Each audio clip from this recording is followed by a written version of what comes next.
Hello and welcome back to another episode of the Human Side of Learning and Talent Technology. We're back for another great week of discussion around topics and trends and what's going on in learning and talent with technology, with organizations as they ramp up their compliance year or everything going on with learning and talent and their technology. Tiffany is back with me. My name's Bennet. And we have a special guest today, Mr. Tim Carlson, Blue Water's Chief Client Officer, is joining us today. We're really excited to have him on. We're going to talk about staff augmentation, what that means, why it's important, why so many organizations in learning and organizational development are starting to really ramp up and bring in some outside skilled resources and just everything going on with that. Before you get started, though, Bennet, before we jump right in, I heard you have a new addition to your family. Yes. I feel like we got to spend some time on this. It's not a goat. Well, that's good since you live in an apartment. Well, I don't now. Oh. I do live in a house. I have a backyard that could maybe fit one goat. But you can't have one goat. I can't. I don't think my city allows goats. It's like, no, it's just you can't have one. It's goat math. Oh, is there's a formula to goats? There is. Okay. Is it an odd number or what? No. You got to have at least two. You want one and then you have six. Oh, okay. So it's an exponential number. Yes. It sounds like you speak from experience. Maybe, just a little Very bit. good. But if it's not a goat, what'd you I get? added, and I don't know why I did this, because he's 8 weeks old. He's a little monster. But yes, I got a new puppy. He's a husky mix. My older puppy, Aria, she's 5, and so I thought it's time to get a friend, a running mate, a little buddy, which she loves. They play nonstop all day long. Really? Awesome. They've become best friends already, but he is a handful. How is he at night? Better. Oh, good. I didn't sleep the first couple nights. Yeah. Wow. He's not a big fan of a crate, Well, but he's getting used to it. Now I have the crate literally like touching my bed. It's so close to my bed, so I can just reach down and say, "Hey, it's gonna be okay. Please stop whining." So how often does he get up during the night? So, great question. The first couple nights, nonstop whining, and he would settle down for a second, and then he'd start whining again. So it's like, okay, it's time to go out. Mm-hmm. The last 3 or 4 nights, I've had him for a little over a week now. Last 3 or 4 nights, not a peep all night long. Really? He's only 9 weeks old, and he's making it like 7 hours. no. That's Same fantastic. thing happens with real babies. It's a trick. Really? Is he just Yeah. tricking me? Oh, yeah. It's going to come back and get you. Okay. You're going to be like heavy asleep one night and he's going to be like, time to party. That's what happens. So it's crazy. It's just all of a sudden he flipped the switch and said, "Oh, okay, yeah, I'm more mature than you think I am. I can hold it for 8 hours." So Wow. the last few nights have been great. Now but in reality, he's awesome. He's the cutest little thing. He's it's a lot going on in the world in my life right now. So adding a puppy was probably not the best idea, but hindsight's 2020, and I love him. He's awesome. So all good. There you go. And what's his name? Marty. Marty. Is that a Marty Turco reference or? Ooh, that would be a good one. Yeah. We're both Tim is a huge Stars fan, just as no. I. Dallas Stars. Here we of go. course. Sports ball. Oh, We can get into. We could probably wrong do podcast. We should just do another podcast. We could on do a sports star- talk. yeah, we could do sports Stars. talk. I Yeah. don't really want to talk about the Stars right now. It's been a tough week. Yeah, it would be a pretty negative podcast. So I back to think. Marty. Yeah, Back to Marty. but no. So it's not Marty Turco. It's more Marty McFly. Oh, okay. Oh. There you Huge go. Back to the Future fan. Okay. And so I thought about naming him Biff, but so I went with Marty. Did you get him a vest? No, not yet. Not yet? Okay. He's got to fill out a little bit Okay. more, All right. so he doesn't like grow out of it right away. Okay. Very good. But that would be great. Vest and find some shoes, put him on a little hoverboard. That's and correct. He'll be all set. This is out of control. This is too far. Did you ever think I'd be the person that dressed up my pets? No. Well, I'm gonna be. So watch out. Clearly, I'm fully aware. I feel like you are. Do you dress up your goats? No, Oh. they have horns. Like, I'm not trying to get hurt. I don't like them that much. But yeah, it's craziness around my household. But potty training is going better than it was 4 days ago. Well, that's so excellent. we're progress, slow but sure progress. So it's been fun. But back to augmenting staff. Well, you're And augmenting your household I there, am, right? yeah. You know, I'm adding some unskilled resources to my crew at home. That's right. And having to reskill or skill one and kind of reskill the other. So There you go. on that tune, it's been a crazy year, obviously. We brought Tim on today to really shed some light on kind of what we do at Blue Water, but also what's going on in the industry. Obviously, it's been a crazy year. It seems like, with our clients, but I'm sure at a grander scheme, workload is increasing at a probably an all-time rate of going through COVID and now trying to get through in maybe a different way or a better way or lots has changed, a revolution of technology or staff or whatever. So workload is starting to pick up again. We're seeing a lot of trends in that direction. But staff may not be picking up again, or turnover might have happened, or furloughs or let goes. Absolutely. So Tim, what is even the idea of staff augmentation in the learning and talent world? Where does it play out? Why is it kind of a growing need? And what have we? I'm throwing a lot of questions at you. It is a lot of questions, but that's okay. In general, what are your thoughts on staff augmentation and learning and talent, and how is that being used by our clients or just in the industry itself? Okay. I would say, from my perspective, the biggest thing that you get from staff augmentation is a skilled resource on demand. And you don't have to go through the ramp up time to bring somebody in new, find somebody that still doesn't know exactly how to do things your way, that may or may not have that skill set. You're adding FTEs. And one of the things that we've seen a lot of organizations over the last year is they've pared down. And so when they've pared down, they've gotten rid of some of their expertise. And they don't have it in their organization anymore. So they're bringing folks on in different ways. And they're doing that through augmentation. And you can do that through a full-time person coming in and working in your organization. But what we see more with our clients is a point of contact, right? So you come in and bring in somebody to your organization that has a team of people behind him. Him or her. And in doing so, you get a lot more knowledge and a lot more throughput, I guess you could say, from just having one person there in your organization. Yeah, that's interesting. With when you think about losing a skilled resource in that regard, so a lot of obviously our clients and everyone in the learning and talent world, if you're in the organizational development department or specifically learning or just managing those systems or your ecosystem, you've got to have someone that knows the system. It can administer the system and do everything required of managing that system. So when you lose a resource like that or need to hire a resource like that, they're not readily available. It's a specific skill set, and every system is a little different. So I think that's a great point what you said about a team of people behind you when you have being able to augment or have a service provider provide that support. Is you're not necessarily trying to hire a full-time resource. Correct. And have that money allocated for just that one resource. You're probably spending a little less money on a team of resources to be able to provide different services, provide different solutions within that platform that you're trying to advance. Correct. And you're bringing in the right resource for the right task too that way, as opposed to somebody who has to have this wide variety of knowledge. The other thing that you really get is the ability to right size that activity. So is it 10 hours or do you need 20 hours a week or do you need 70 hours a week or of work? What is your workload in that place? And if you don't have full-time resources there, you've got the ability to adjust the size of the group or adjust the size of your service to meet what your needs are.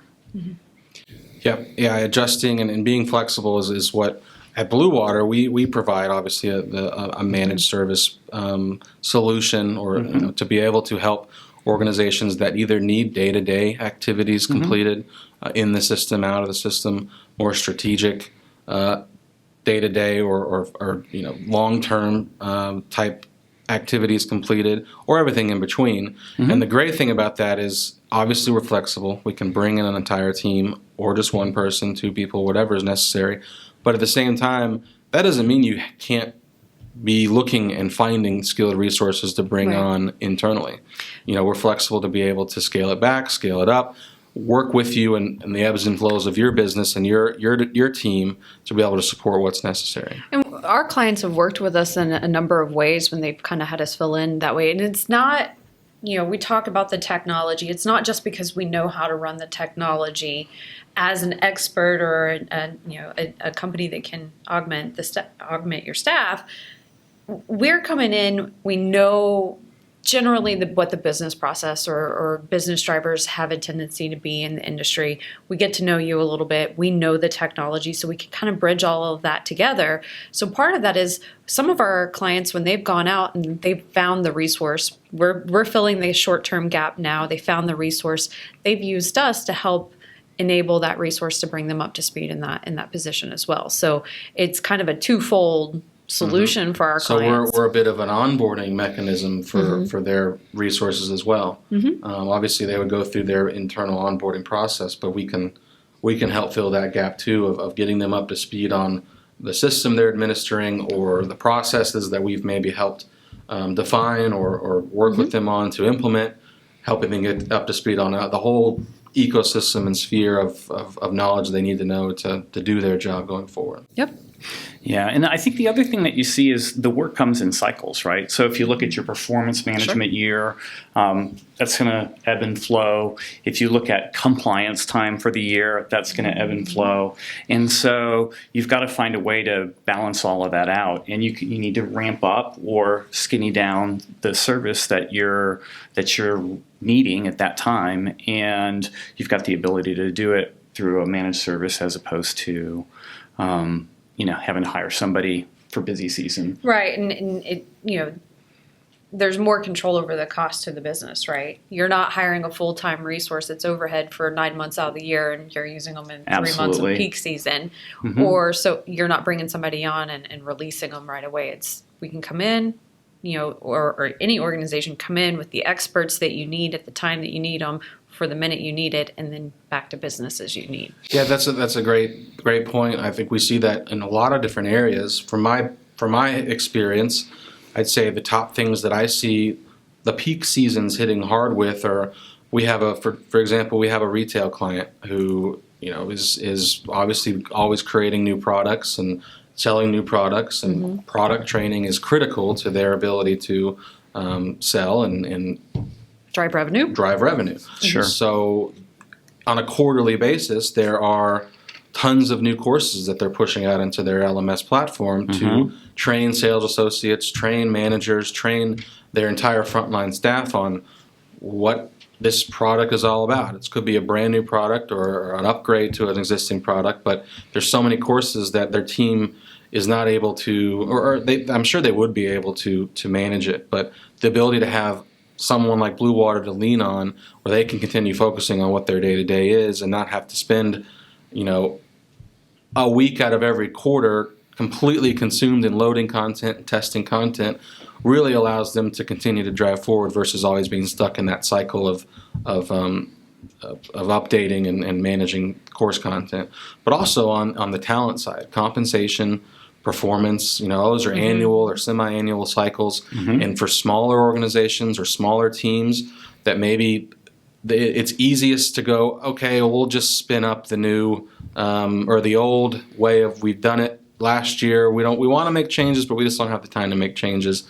Let's just push out the cycle or the task we created last year and call it done.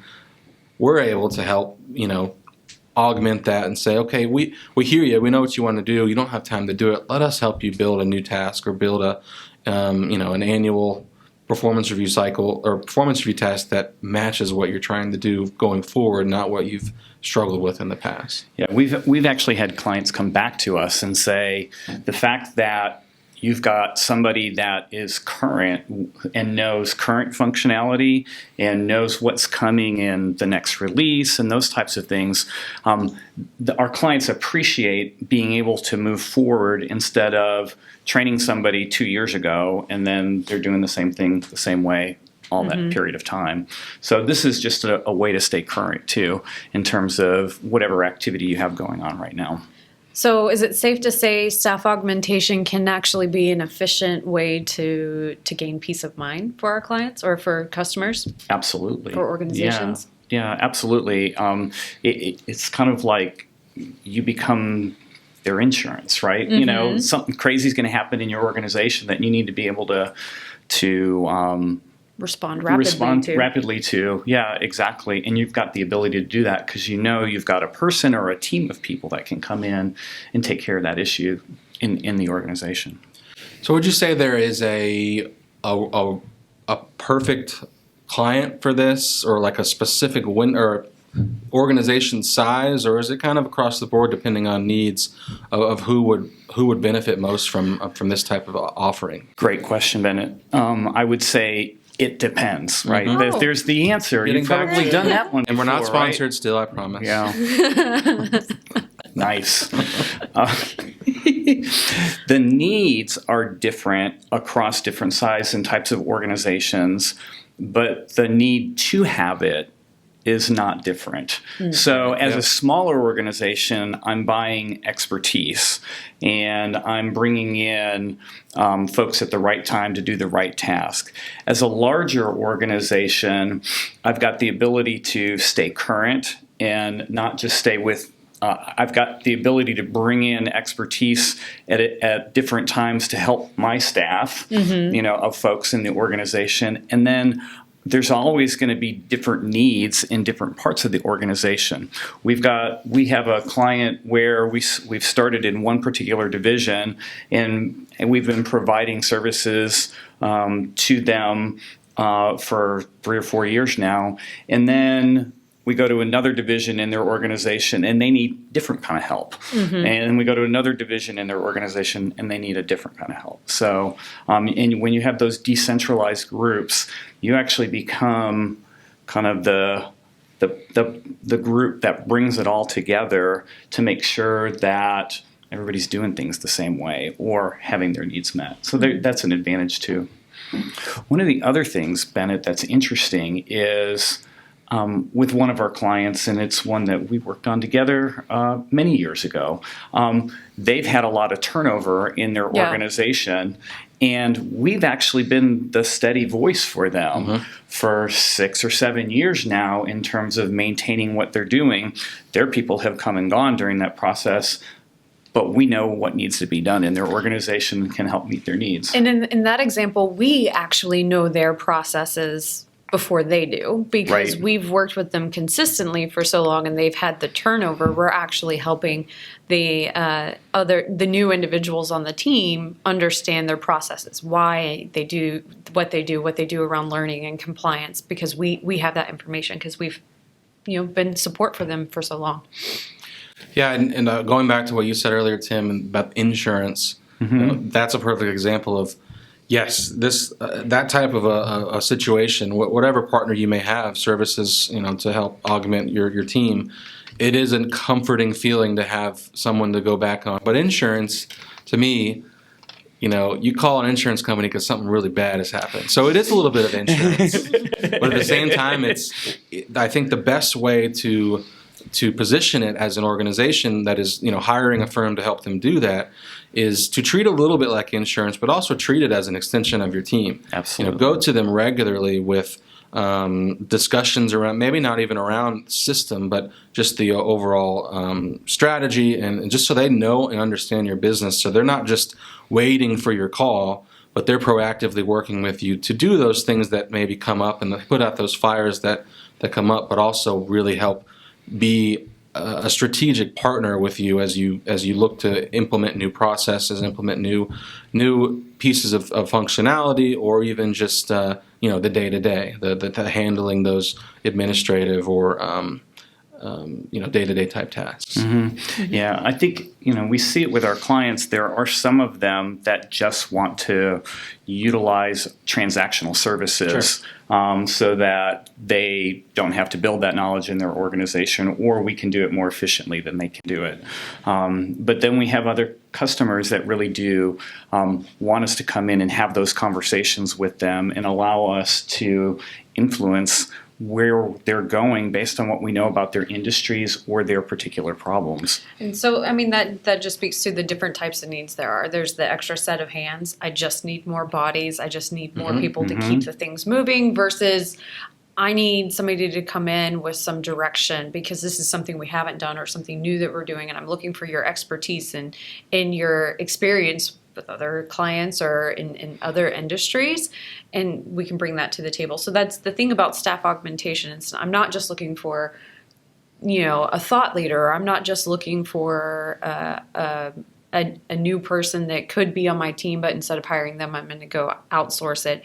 It's really that finding the right way. And I like how you say it with a team of people, that it's not just you're looking for one person. You've got a team of people that can come in and help fit your needs no matter what they are, whether they're hands on keyboards, whether it's, strategic initiatives or direction or recommendations to the organization, but kind of fitting those different needs at the right time. Yeah, you also have the ability to bring somebody in from outside the organization that has different eyes. So not this is the way that we've always done it, but what have you seen in other organizations that can help us change our processes or can help us do this more efficiently? It's a well-oiled machine. Yep. When you get it running, and whether that's a service that you totally offload to another organization, or whether it's just bringing somebody into, like you said, an extra pair of hands to get through a process. And it goes back to, how you set the stage here, Bennet, is we've got a lot of clients that are doing a full load of work with fewer people. And so having somebody that they can lean on how can I do this better? How can I do this more effectively, more efficiently, so that I'm reducing the repetitive task or the low value task, so that the fewer people that I have can be focused on the higher value task.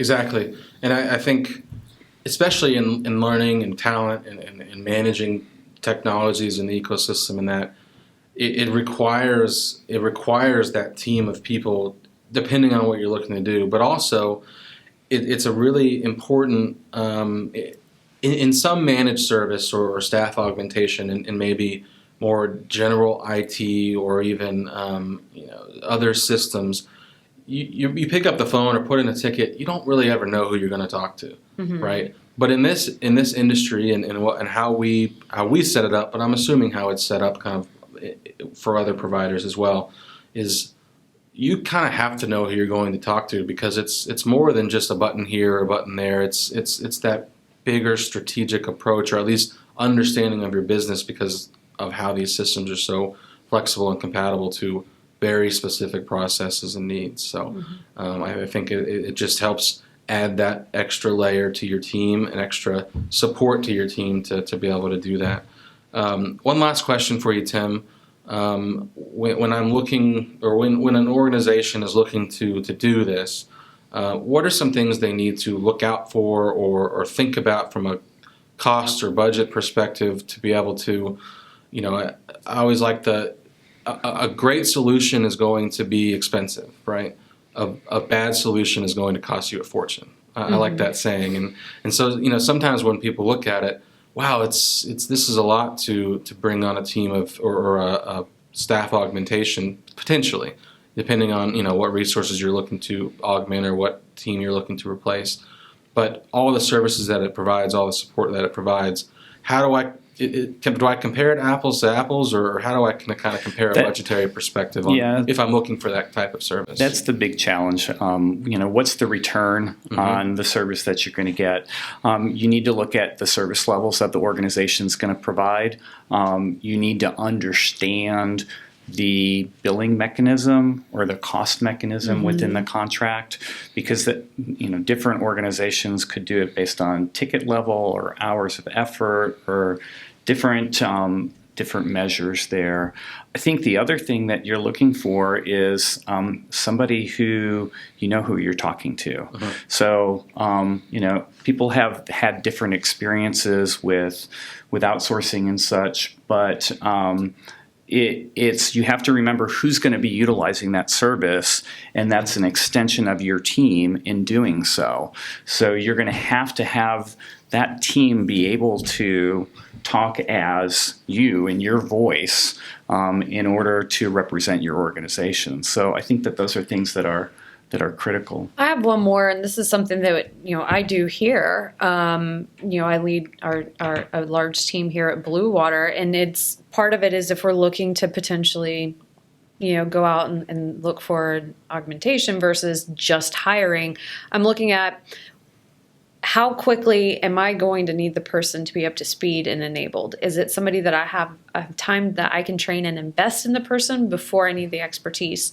And usually if there's I don't have that time to invest to onboard them and to get them trained up, then it's okay if I bring somebody in now and I don't have to put that investment in, what kind of return and how quickly am I getting it? So it's kind of measuring what do I got to invest and how long is it going to take me to start getting a return on hiring versus bringing in somebody shorter term or quicker, should I say. And so that's kind of where that balance starts to play in for me.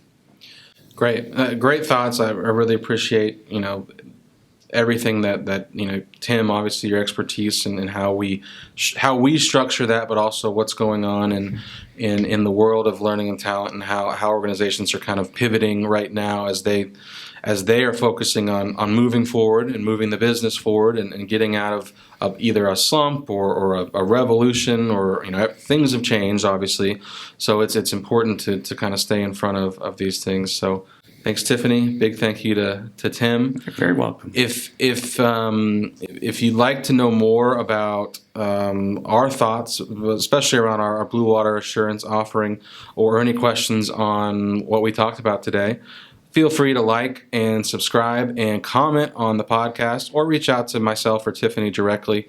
We're on LinkedIn.